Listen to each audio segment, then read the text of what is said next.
নমস্কার বন্ধুরা, Swapna unique kitchen থেকে সবাইকে স্বাগত জানাই। আজকের এই ইউনিকভাবে বানিয়ে নিয়েছিলাম সজনে ডাঁটার বড়া।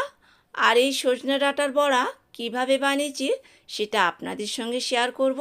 তো পুরো ভিডিওটা দেখার অনুরোধ রাখলাম বন্ধুরা। আর এখানে নিয়ে নিয়েছি বেশ অনেকটা সজনে ডাঁটা। আর সজনে ডাঁটাগুলো একটু মোটা মোটা নিতে হবে, খুব সরু সরু নিলে হবে না, তাহলে খুব বেশি হবে না আর কি। একটু মোটা মোটা নিলে তাহলে যে রেসিপিটা বানাবো রেসিপিটা অনেকটা হবে আর কি। তো এরপরে ডাঁটার মাঝখান থেকে দুভাগ করে কেটে নিতে হবে। তো প্রত্যেকটা ডাঁটা এভাবে কেটে উষুম গরম জলে ভালো করে ডাঁটাগুলো ধুয়ে নিতে হবে। তো বন্ধুরা, আবার বলছি, ভিডিওটা স্কিপ না করে পুরো ভিডিওটা দেখবেন। আর যদি ভিডিওটা এখন না দেখতে পারেন শেয়ার করে রেখে দিন, পরে যখন সময় হবে দেখে নেবেন। বেশ কিছুটা জল এই ডাঁটার মধ্যে দিয়ে দিলাম, দিয়ে ডাঁটাগুলো সেদ্ধ করে নেব। তো সজনে ডাঁটা খুব তাড়াতাড়ি সেদ্ধ হয়ে যায়, সেদ্ধটা প্রায় হয়ে এসেছে। এরপরে ডাঁটাগুলো নামিয়ে নেব। নিয়ে ডাঁটা ঠান্ডা করে নিতে হবে, একটা প্লেটের মধ্যে নিয়ে নিতে হবে ডাঁটাগুলো। নিয়ে ডাঁটার মাঝখানটা এইভাবে চিড়ে নিতে হবে।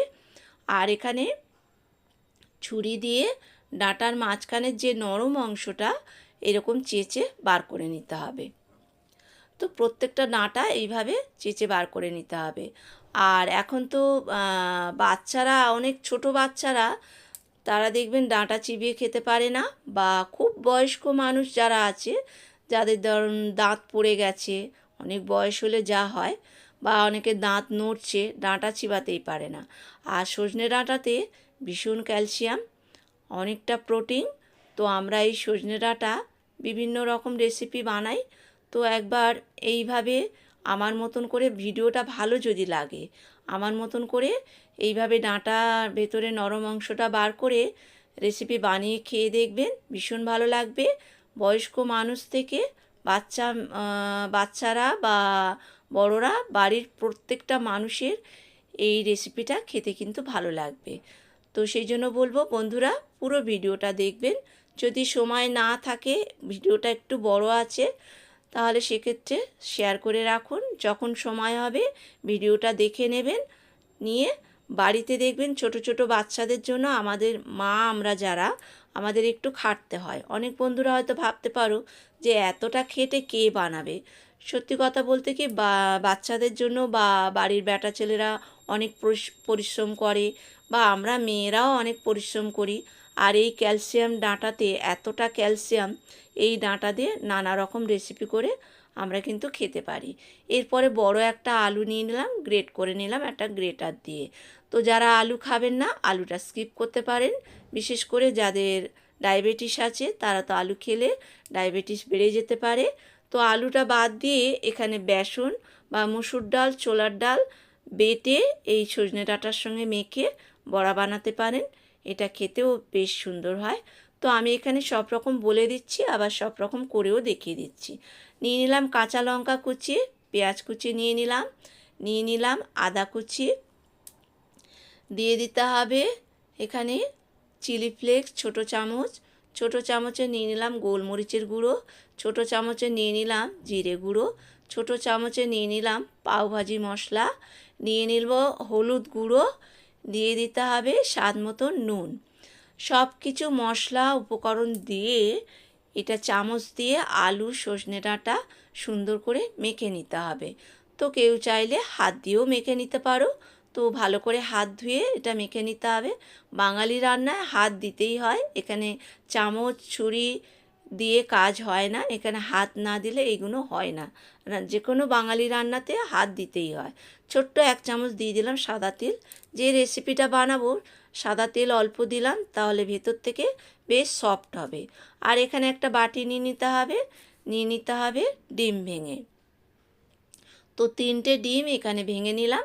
এরপরে এর মধ্যে দিয়ে দিতে হবে গোলমরিচের গুঁড়ো হাফ চামচ দিয়ে দিলাম হলুদ গুঁড়ো, দিয়ে দিলাম স্বাদ মতো নুন, আর দিয়ে দিতে হবে সামান্য একটু জল। গুঁড়ো মশলা ডিমের মধ্যে দিলে দলা পাকিয়ে যায়। তো একটু জল দিলে কী হবে, এই যে গুঁড়ো মশলাটা দিলাম আর নুন দিলাম, তাড়াতাড়ি এটা ডিমের সঙ্গে মিশে যাবে। চামচ দিয়ে সুন্দর করে এইভাবে মিশিয়ে নিতে হবে। তো এটা হয়ে গেছে। সজনে ডাঁটা আলু মশলাপাতি দিয়ে মেখে 10 মিনিট রেস্টে রেখে দিয়েছিলাম। এবার 10 মিনিট পর দেখাচ্ছি কতটা সুন্দর হয়েছে। আর একটু শক্ত হয়েছে, এটা কিন্তু খুব শক্ত হয় না, একটু নরম নরম হয়, কারণ এখানে বেসন পড়লে শক্ত হতো। তো আমি তো বেসন দিইনি, আলু দিয়েছি, আলু দিয়েই শুধু মেখেছি আর মশলাপাতি দিয়েছি। দিয়ে হাতে করে গোল করে নিতে হবে, নিয়ে মাঝখানটা এইভাবে একটু ফাঁকা করে দিতে হবে, তাহলে ডিমটা দিতে সুবিধা হবে। আর এখানে তাওয়া বসিয়ে দিয়েছি, তাওয়াতে গরম হয়ে গেলে সাদা তেল অল্প করে দিয়ে দিলাম।